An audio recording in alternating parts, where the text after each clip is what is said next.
rag waxa ugu liita raallina iga ahaada rag waxa ugu liita naag rabta ninkii xooga warwaaba ku rabtaa maxaad u xoogaysaa shicibku waa idin rabaa xildhibaanada baarlamaanka Hirshabeelle ayaa ugu dambeey 13 Oktoobar 2016 Cusmaan Barre Maxamed u doortay gudoonka baarlamaanka kadib markii 61 cod uu helay halka Abuukar Cali Maqaney oo wareegii ugu dambeeyay la tartamay uu helay 28 cod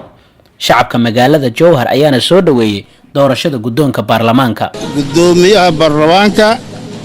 Cusmaan Barre waa si wacan baan u soo dhaweynaa hambalyo aan u dirayaa gudoomiyaha cusub ee baarlamaanka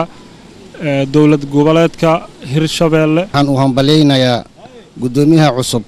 iyo gudoomiye ku-xigeenka koobaad iyo kan labaad waa ku faraxsanahay maanta maamulka Hirshabeelle maxay maadaama gabdhihii Soomaaliya maanta ay xildhibaano iyo kaleen xubno badan waxaa kadib bilowday ololaha doorashada hogaanka ugu sareeya Hirshabeelle waxaana mas'uul walba uu sameeyay ballanqaad ku aadan waxyaabaha uu qaban doono haddii uu guuleysto haddaan cadaalad la helin amniga la sugmaayo ummaduna ma degayso qoftu waa inay dareentaa cadaalad marka qaladka wax soo saarkeeda waxaa ka horeeya in fatahaada ugu laga qabto ugu dhibaatada ugu hayo ummadan waxaad arkaysaa ummaddu idoo dalagay beeranaysaa uguya ku soo baxaya waa qaada fasalay beere fasal galay beere waxaa dhacaysa marka dambe inay iska tagto afar maalin kadib doorashadii gudoonka baarlamaanka Hirshabeelle 17 Oktoobar 2016 Cali Cabdullaahi Cosoble iyo Cali Cabdullaahi Xuseen Cali Guudlaawo ayaa loo kala doortay madaxweyne iyo madaxweyne ku-xigeen waxayna ka soo kala jeedaan gobolada Hiiraan iyo Shabeellaha Dhexe Cosoble kadib wuxuu soo dhisay xukuumad ka koobnay 23 wasiir 6 wasiir dawle iyo 14 wasiir ku-xigeen 11 bilood oo xilka hayay kadib 14 Agoosto 2017 waxa laga keenay mooshin xilka looga qaaday waxaana kadib bilowday ololaha doorashada madaxweynaha xiga ee Hirshabeelle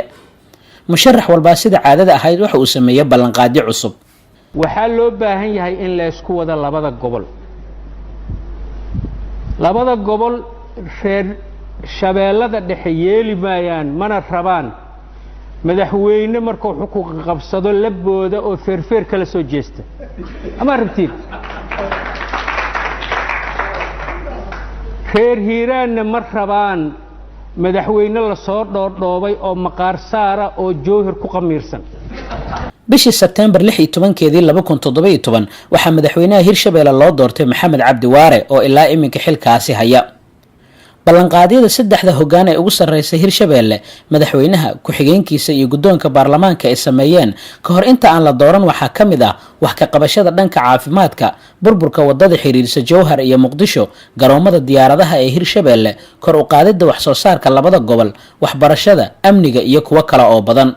haddaba ma kula tahay in la qabtay ballanqaadyadii hore loo sameeyay